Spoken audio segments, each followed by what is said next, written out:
Hi అండి, నేను మీ Sridevi. Welcome to Dilip Ram stories. ఈరోజు నేను వంకాయ కర్రీ వండుతున్నాను. నా స్టైల్లో ఎలా వండుతో చూడండి. ఈ కర్రీకి ముందు కళాయి పెట్టుకోవాలండి. కళాయి పెట్టుకొని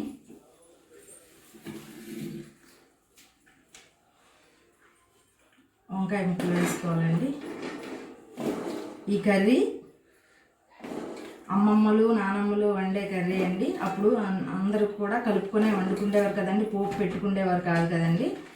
అలాంటి కర్రీ అండి. చాలా ఈజీగా ఉంటుంది. ఆఫీసులకు వెళ్ళే వాళ్ళకి, బ్యాచిలర్స్కి, రూమ్లో ఉన్న వాళ్ళకి చాలా ఈజీగా ఉంటుందండి. చాలా టేస్టీగా కూడా ఉంటుందండి. వంకాయల తర్వాత కొత్తిమీర, పచ్చిమిర్చి, ఆనియన్స్ కొంచెం ఎక్కువ వేసుకోవాలి. ఆనియన్స్,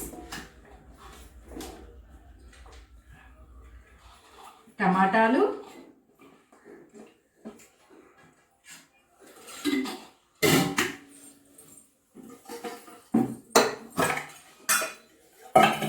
అల్లం వెల్లుల్లి పచ్చిమిర్చి పేస్ట్,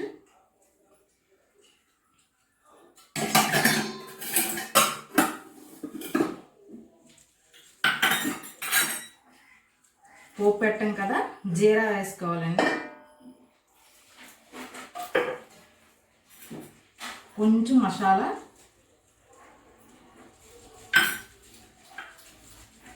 తగినంత పసుపు,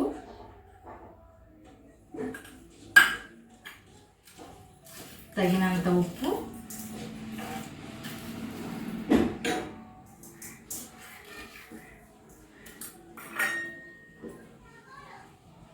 కారం.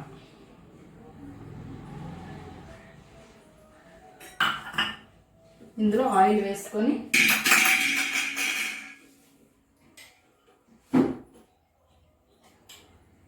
ఆయిల్ 3 స్పూన్లు అంతే. దీని ప్రాసెస్ అంతే. దీనికి ఇలాంటి గరికతో కలుపుకోవాలి.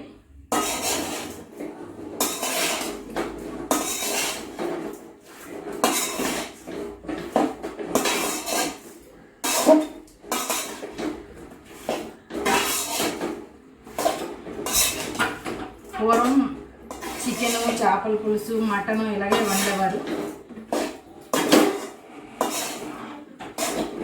చాలా టేస్టీగా కూడా ఉంటుంది. ఇప్పుడు స్టవ్ వెలిగించుకోవాలి. స్టవ్ వెలిగించుకొని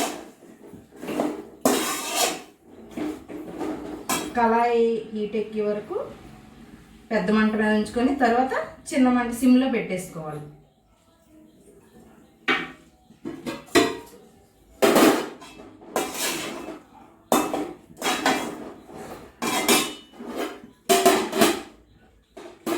అంతేనండి. ఇలాగా కళాయి వేడెక్కాక సిమ్లో పెట్టుకొని ఇలా ఉంచేసుకోవాలండి. ఉంచేసుకొని తర్వాత మధ్య మధ్యలో కలుపుకోవాలి. ఇప్పుడు చూడండి, మధ్యలో కలపడానికి మూత తీసానండి.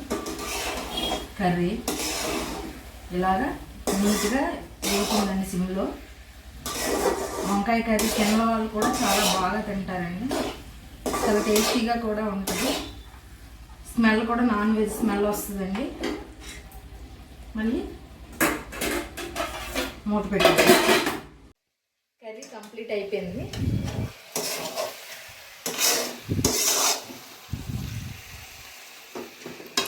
వంకాయ సెమీ గ్రేవీ కర్రీయా ఇది? ఎస్. మనం వాటర్ అయినా అయినా అవసరం లేదు.